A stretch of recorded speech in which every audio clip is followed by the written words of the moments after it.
Hello dear agricos, I hope so कि आप सभी अच्छे होंगे। आज के इस वीडियो में हम बात करेंगे एटीएम, बीटीएम और स्टेनोग्राफर की जो वैकेंसी निकाली गई थी उसके रिगार्डिंग, और साथ ही जानेंगे कि हमारा जो मेरिट लिस्ट है वो कैसे बनकर रेडी होगा उसके बारे में। जैसा कि आपको पता है कि बामेती की तरफ से 1041 पोस्ट के लिए बिहार गवर्नमेंट की तरफ से एग्रीकल्चर डिपार्टमेंट में वैकेंसी निकाली गई थी।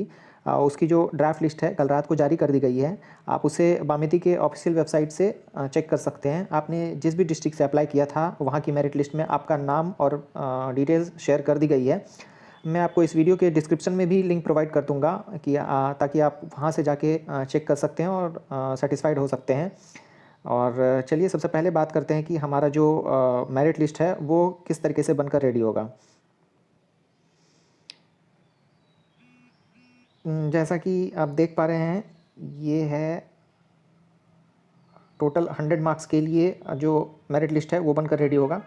और उसमें जो हमारा जो मैट्रिक का मार्क्स होगा उसको ऐड ऑन किया जाएगा, और मैट्रिक के जो परसेंट होंगे टोटल परसेंट, उनको इंटरमीडिएट का टोटल परसेंट और साथ में जो ग्रेजुएशन है उसको ऐड करके उसको 0.80 से मल्टीप्लाई किया जाएगा। और साथ ही हम ये भी देखा जाएगा कि अगर आपके पास कोई एक्सपीरियंस है, लाइक कि आपने कहीं पे भी कोई काम किया है, तो उसके लिए भी आपको मैक्सिमम 10 मार्क्स प्रोवाइड किए जाएंगे।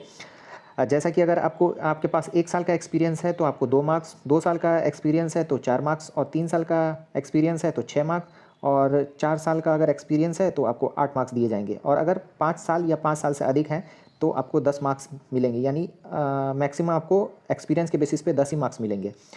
और अगर आपने बिहार से अपना मैट्रिकुलेशन या फिर इंटर किया है तो उसके लिए आपको 5 मार्क्स अलग से दिए जाएंगे।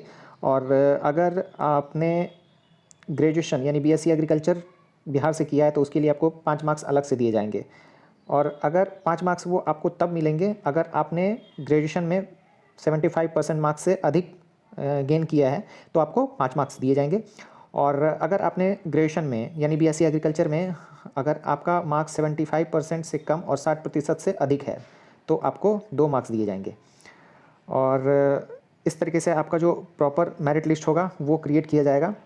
यहाँ भी नीचे दिए हुए हैं कि किस मतलब कितने साल के एक्सपीरियंस के लिए आपको कितने कितने मार्क्स दिए जाएंगे, वो सारा कुछ इस गाइडलाइन में दिया गया है।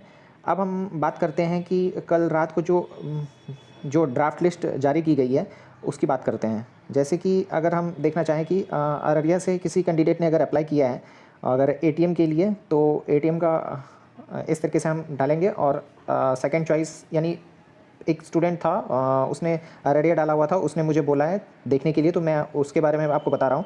उसने अररिया को चूज़ किया था सेकंड प्रेफरेंस पे, तो आप यहाँ पे फर्स्ट प्रेफरेंस पे भी डाल के देख सकते हैं। फर्स्ट प्रेफरेंस अगर किसी ने अररिया चूज़ किया होगा एटीएम के लिए, तो एटीएम को सारा कुछ यहाँ पे जिस पोस्ट के लिए आपने अप्लाई किया वो सारा पोस्ट यहाँ पे डालकर, और आप जो आपका जो चॉइस है फर्स्ट चॉइस या सेकंड चॉइस, मैक्सिमम कोई भी कैंडिडेट जो है मैक्सिमम 2 जगह से 2 चॉइस को फिल कर सकता था। तो फर्स्ट चॉइस को फिल करने के बाद आप जैसे ही व्यू पे करेंगे आपके सामने जो सारा डिटेल्स है वो सारा कुछ रेडी निकल के आ जाएगा। जैसे कि ये जो मेरिट लिस्ट है, ये इधर इस साइड में मेरिट लिस्ट दिखाया गया है कि टोटल उसके कितने पॉइंट्स बन रहे हैं, उस पॉइंट्स को दिखाया गया है इस साइड में। और यहाँ पे उसकी जो एप्लीकेशन आईडी है, एप्लीकेशन आईडी को शेयर किया गया है। यहाँ पे एप्लीकेशन डेट यानी आपने जो कब किस डेट को अप्लाई किया है उसको दिखाया गया है। इधर एप्लीकेंट्स के नाम दिए गए हैं, और इस साइड में उसके फादर्स के डिटेल्स यानी फादर्स नेम, यहाँ उसके कॉन्टैक्ट के डिटेल्स को शो किया गया है, यहाँ उसके ईमेल आईडी, और इधर डेट ऑफ बर्थ, इधर जेंडर स्पेसिफिक, और यहाँ पे उसकी कैटेगरी को शो किया गया है। ये इस तरीके का जो ड्राफ्ट लिस्ट है वो रेडी कर दी गई है, आप चेक कर सकते हैं। आपको इसका जो लिंक है वो इस वीडियो के डिस्क्रिप्शन में मिल जाएगा। बाकी अगर कोई भी अपडेट होता है तो मैं आपको इन्फॉर्म कर दूंगा। और ऐसे ही एग्रीकल्चर से जुड़ी कोई भी इन्फॉर्मेशन के लिए आप हमारे इस यूट्यूब चैनल को द ज्ञानी फार्मर को सब्सक्राइब कर सकते हैं। Thank you.